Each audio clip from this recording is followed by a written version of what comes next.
carefree life of a young teenage girl was suddenly transformed into a hectic one by an unwanted monster, and now she has to do all she can to return to her normal life. Written and illustrated by the talented Wataru Momose, Romantic Killer was serialized in Shueisha's Shonen Jump Plus website from July 30, 2019 to June 2, 2020.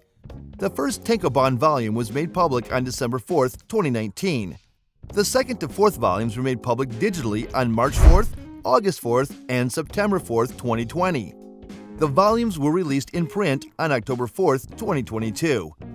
In February 2022, Viz Media disclosed that they licensed the series for English publication. This anime series instantly became a hit when released to the public as it gathered over 1 million views on the first episode. Loads of positive comments and views have since been trailing the series from the very first episode to the last. The series took home the top prize at the second Vertical Scroll Manga Awards presented by Shonen Jump. The serial placed 12th in the web manga category and the 2020 Next Manga Awards.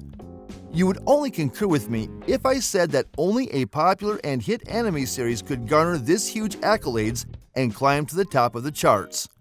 Please don't forget to like this video and subscribe to our channel if you think the Romantic Killer anime series is one of the best anime series ever. And don't forget to share your thoughts with us in the comments section below. So, let's recap the Romantic Killer anime series for all of you binge watchers out there and see if we can break it down in 12 minutes for you. This Romantic Killer anime series is focused on a young teenage girl named Anzu. Anzu, a freshman in high school, only has 3 passions: video games, chocolate, and her pet cat Momohiko. One day, a love cupid named Riri emerges, announcing that cupids from the magical realm will assist young people without prior romantic experience in finding love to fight Japan's plummeting birth rates. Riri seizes all of Anzu's games and chocolate to ensure that she won't try to avoid the gorgeous guys and romantic circumstances that will now be a regular part of her life until she decides on a boyfriend. In addition, Riri transfers her parents' job to America with Momohiko along for the ride to prevent them from getting in the way. Anzu is furious and vows to slander Riri by shunning all romantic relationships as the Romantic Killer until Riri leaves and her life returns to normal. Almost immediately, Tsukasa, a well-liked hot boy from her school, unexpectedly crosses paths with Anzu. Despite their numerous awkward experiences, she is turned off by his restrained, aloof demeanor.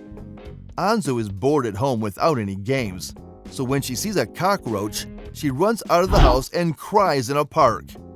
Tsukasa sees Anzu caught in the downpour as he passes by with an umbrella. Anzu is persuaded to share Tsukasa's umbrella despite her attempts to avoid the warning indications of a developing romance. Tsukasa volunteers to kill the cockroach for her after she explains about it. A humorous chase for the insect concludes with Anzu accidentally sitting on Tsukasa, but the cockroach is killed, and they get along well. Tsukasa discovers that the rain has intensified into a typhoon, trapping him at Anzu's house for the night. Riri, according to Anzu, is to blame. Anzu serves cheap cup ramen for lunch out of spite since Riri demands she wow Tsukasa with her wifely cooking. After her bath, she purposely dons the least appealing pajamas that will never spark a romantic relationship. Riri decides to play board games and ensures Anzu receives all the undesirable cards, so Tsukasa triumphs. Anzu burns the meal, but Tsukasa helps them finish it and makes bento boxes for the kids' lunches. Tsukasa may not be as cold as Anzu first thought, but she restrains before feeling anything. Disappointed, Riri employs magic in the living room to put Anzu to sleep first. When Tsukasa tries to wake Anzu up because she is having a dream about clutching Momohiko, she grips his hand and won't let go. Tsukasa recognizes that he hasn't had this much fun in a while and admits that he is stuck for the evening. When Anzu wakes up on Tsukasa's lap, she feels embarrassed. Anzu once more accuses Riri when Tsukasa leaves for home, but returns and explains that the typhoon has flooded his residence. When a teacher accidentally tells Rina and Yukika two of Tsukasa's fans, that Tsukasa and Anzu are acquainted, they insist on going with her to meet Tsukasa. Tsukasa is so enraged that he bans Rina and Yukika from following him as he departs with Anzu. He explains that he prefers to spend time with Anzu because girls like Rina, who persistently want his attention when he is not interested in dating, are tiresome. Anzu understands she may be Tsukasa's friend without running the risk of romance if he isn't interested in dating. Since there are no open flats elsewhere due to Riri's misfortune, Tsukasa asks to reside temporarily with Anzu. Anzu is incensed that Riri so deftly used them, but she accepts so Tsukasa won't end up homeless. Anzu observes that Tsukasa is diligent and helpful on their first working day. Anzu's dating sims involve various males. Thus, it is time for the next level to jumpstart her personal life. Riri reappears to remind her. Another hot guy, a long-forgotten childhood friend, knocks on Anzu's door at that very moment. Fast forward to this moment. By coincidence, Anzu meets Arisa, who turns out to be Tsukasa's older sister. Arisa is concerned about Tsukasa's living situation and feels bad because Riri is to blame for his issues. Because of their father, Tsukasa lives alone, according to Arisa, who is content that Anzu is helping him become more like his former self. Arisa successfully persuades Tsukasa to stay with Anzu permanently. Because Anzu still doesn't have a boyfriend, Riri decides she has to learn more about romance. She coerces Anzu into a fake date to achieve that goal while changing into the guy Riho. Tsukasa notices them holding hands on their date at the movies, but Riho merely says she is human Riri's twin brother, Anzu's other cousin. While choosing a romantic film, Riho discovers that it only causes girls to cry and boys to become bored, failing to genuinely inspire passion. When Saki's older brother forces her to leave so he can go out, Saki is forced to walk to Anzu's house, where she unwittingly learns she lives with Tsukasa and Junta. She pledges to keep their relationship a secret, and Anzu muses about informing her about Riri before feeling the desperate need to use the restroom. Tsukasa is told by Saki that residing there would be advantageous for Anzu. Anzu's bathroom issues, according to Riri, were her due to almost outing her.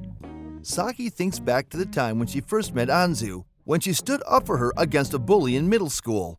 She also remembers when Ogawa, an older student she was seeing, tried to push herself on her. Anzu confronted him in front of everyone and exposed his behavior after he tried to spread stories about her. Riri persuades everyone to go to the summer festival the following day. Despite his affection for Anzu, Ryuya encounters Tsukasa at the festival and counsels Junta to come clean before he loses his chance. When Saki runs into Ogawa, she freezes in terror as he tells his companions that she is his resentful ex-girlfriend. She is grateful to Makoto for using an excuse to remove her from Ogawa after sensing her dread. Tsukasa is in the backdrop of a photo two random girls captured and uploaded online. A distressed woman, relieved to have finally located Tsukasa, sees the image moments later. Yukana scratches Anzu on the forehead, but before she can do any more harm, Tsukasa rushes to her defense while vehemently denouncing Yukana's behavior. Despite Yukana's arrest, Tsukasa's father continues to hold him accountable. Anzu confronts him and drags Tsukasa away in a fit of rage. Yukana is imprisoned, so Hijiri, whose father works for Yukana's uncle, won't cover up her crimes. Riri makes a second appearance as Riho in front of Anzu and gives her a forehead kiss while professing her love for her before abruptly disappearing. Later in the evening, Riri pays Yukana a frightening visit to her cell. Then word comes that Yukana has lost years' worth of memories, is unaware of Tsukasa, and is reliving everyone. The parents of Anzu arrive at the house bearing games, candy, and Momohiko. Anzu wonders where Riri went after receiving her three loves back. Tsukasa tells Junta that evening that he loves Anzu. In place of Riri, a cupid named Kate appears before Anzu, but Tsukasa and Junta unintentionally get a glimpse of her, leading Kate and Anzu to spill the beans. As revealed by Kate, Riri was banished for harboring emotions for Anzu and employing unlawful magic on Yukana. Anzu uses extortion to force Kate to give her access to Riri, which she can persuade her superiors to sanction. Anzu thanks him for improving her life after Riri has changed into Riho and inquires about his true desires. As a result of Anzu telling Kate there's a chance she might make Riho her boyfriend in response to Riho's admission that he wants to stay with her, Cupid's law prevents Kate from separating potential lovers, allowing Riho to stay. Tsukasa and Junta continue to live with Anzu as her parents travel back to the United States. When Riri says the love Cupids have decided Anzu must select a boyfriend before graduating high school, or she will forever lose her games, chocolate, and momohiko permanently, with Anzu declaring she will refuse to let that happen. Meanwhile, Kate is assigned to another human in need of romantic assistance, the amnesiac Yukana. I can assure you that the Romantic Killer anime series is a series that is fun to watch, a series based on comedy and romance. If you're the type that loves comedy and romantic series, then I strongly recommend this series to you because it's a must-watch for you.